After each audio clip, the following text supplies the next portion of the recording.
Hello and welcome to Aditya Himande classes. आज हम class 12th के इंग्लिश के पोएम करने जा रहे हैं, कीपिंग क्वाइट। और ये कीपिंग क्वाइट पैब्लो नरोडा ने लिखा है।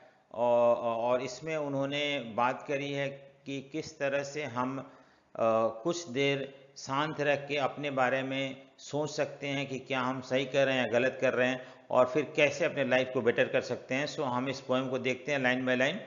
Now we will count to 12 and we will all keep still. Still मतलब शांत, ठीक है। क्या बोल रहे हैं कि हम अब 12 तक काउंट कर रहे हैं, हम करेंगे और फिर चुप हो जाएंगे कुछ देर के लिए। ऑल कीप स्टिल, ठीक है। सो काउंट ऑफ 12 मतलब होता है, सिंबलाइज करता है मेजर ऑफ टाइम, जो कि 12 है। यहाँ पे 12 मंथ इन ईयर होता है, 12 डेज, 12 आवर का डेज होता है। तो इस तरह से 12 जो होता है टाइम का सिग्निफिकेंस शो कर रहा है, symbolize a measure of time. So for once on the face of the earth, let's not speak in any language. क्या बोल रहे हैं कि कुछ देर के लिए हम अर्थ पे किसी भी लैंग्वेज में बात नहीं कर रहे हैं, शांत हो जाए, ठीक है। Let's stop for 1 second and not move our arm so much. क्या बोल रहे हैं कि कुछ देर के लिए हम रुक जाते हैं, कोई लैंग्वेज में नहीं बात करते हैं, कोई काम नहीं करते, अपने आर्म्स को मूव नहीं करते हैं। सो यहाँ पे 1 सेकेंड देखो क्या लिखा हुआ है यहाँ पे कि let's once on the face of the earth let's not speak in any language, let's stop for 1 second. 1 second क्या सिम्बलाइज कर रहा है कि stop for a while and think. 1 second मतलब कुछ देर के रुको और सोचो, सोचो अपने बारे में, अपने अपने कि क्या जो कर रहे हो उसमें आपको आपको आपको एंजॉयमेंट मिल रहा है, क्या आप जो कर रहे हो उससे आप खुश हो। और ये 1 मिनट शायद आपके फ्यूचर को बदल दे, शायद आपके लिए एक बेटर फ्यूचर लेके आए।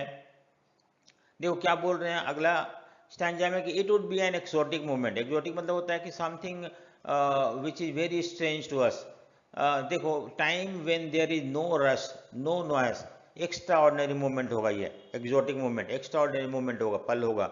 विदाउट रश, कोई कहीं भी रश नहीं, कहीं भाग दौड़ी नहीं करेगा। विदाउट इंजन, कोई भी बस या ट्रक या कुछ भी चलेगा नहीं, रेलवे इंजन नहीं चलेगा। We would all be together. क्यों टुगेदर होंगे? क्योंकि हर आदमी शांत है उस समय, हर आदमी खामोश है, हर आदमी किसी कोई एक्टिविटी नहीं कर रहा। And in this sense, irrespective of our language, colour, country, सब एक साथ हैं, एक जैसे हैं।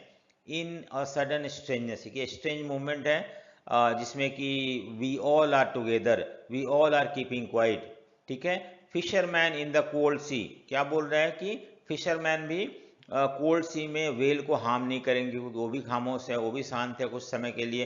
And the man gathering salt would look at his hurt hand. और जो लोग सॉल्ट बनाने के काम कर रहे हैं वो लोग भी अपने कुछ देर के लिए शांत जब होगा तो अपने हाथों को देखेंगे और देखेंगे कितना हाथ में जख्म हो गया है, ठीक है।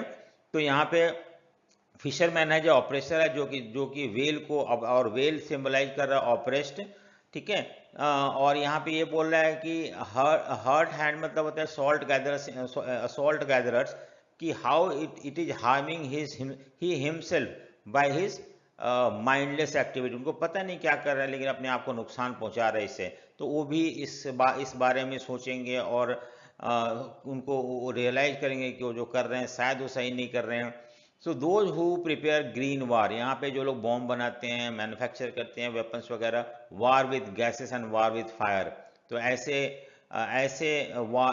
वार को लड़ने के लिए वो प्रिपेयर कर रहे हैं, आर्म्स एमुनेशन बना रहे हैं। और ऐसे वार जिसमें कि जीतने के बाद भी नो बडी रिमेन सर्वाइविंग, कोई भी जिंदा नहीं बचता है। जो जीतता है वो भी उनके भी लोग मारे जाते हैं, जो हारता है उनके भी लोग मारे जाते हैं। Would put and calm cloth, यहाँ पे काम क्लोथ मतलब क्या होता है कि clean heart with no enmity. यहाँ पे क्लोथ जो है, क्लोथ सिंबलाइज करता है कि एक साफ सुथरा दिल होगा उनका, जिसमें कि किसी भी तरह का झगड़ा, एनिमिटी नहीं होगा। And walk along with their brother, यहाँ पे अपने दुश्मन के साथ भी, क्योंकि उनके अंदर अब कोई एनिमिटी नहीं रह गया, कोई झगड़ा नहीं रह गया, तो even their enemy are their brother. In the shade doing nothing, यहाँ पे इन द शेड मतलब मेटाफर है, शेड मतलब protect us from the sun heat, लेकिन यहाँ पे उसी तरह से we will protect and shelter to each other. यहाँ पे इवन दुश्मन को भी हम शेल्टर देंगे और इस तरह से उनको प्रोटेक्ट करेंगे when we are not fighting war. So what I want, देखो बहुत important, what I want should not be confused with total inactivity. यहाँ पे इनएक्टिविटी मतलब तो परमानेंट सस्पेंशन ऑफ वर्क, कि आप कोई काम नहीं कर रहे हो, और जब कुछ नहीं कर रहे हो, शांत है, सब कुछ है, तो उसको बोलते हैं सिंबलाइज डेथ।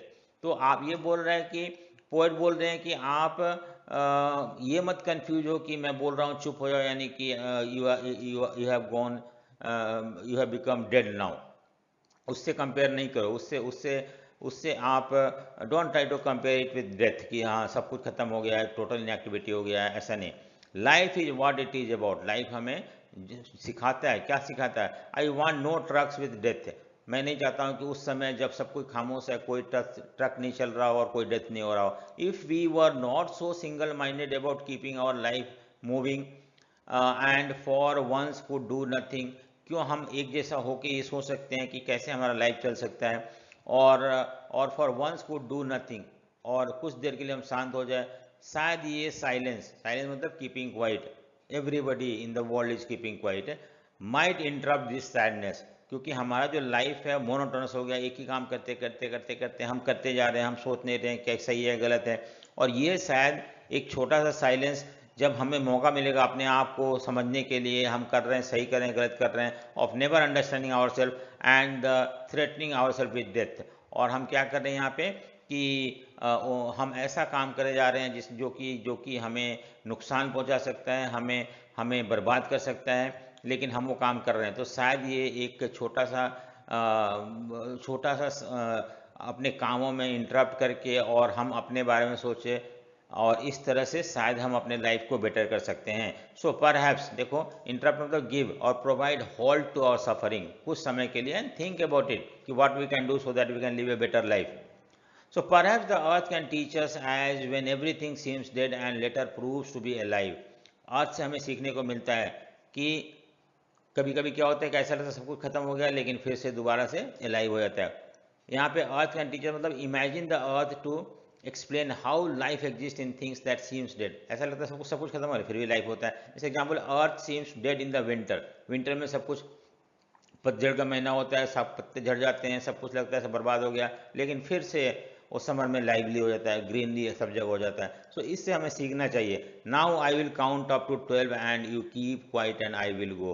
और इस तरह से वो बोल रहे हैं पोएट कि मैं अब काउंट कर आपको समझा चुका हूँ कि what is the meaning of keeping quiet, और मैं अब 12 तक काउंट कर रहा हूँ, और उसके बाद वो आप लोग शांत हो जाना और अपने ऊपर सोचना, अपने कि क्या आप कर रहे हो, सही कर रहे हो गलत कर रहे हो। और आई विल गो, यहाँ पे आई विल गो मतलब leave us to introspect our self, अपने बारे में अंडरस्टैंड करना, अपने बारे में समझना, अपने बारे में सोचना।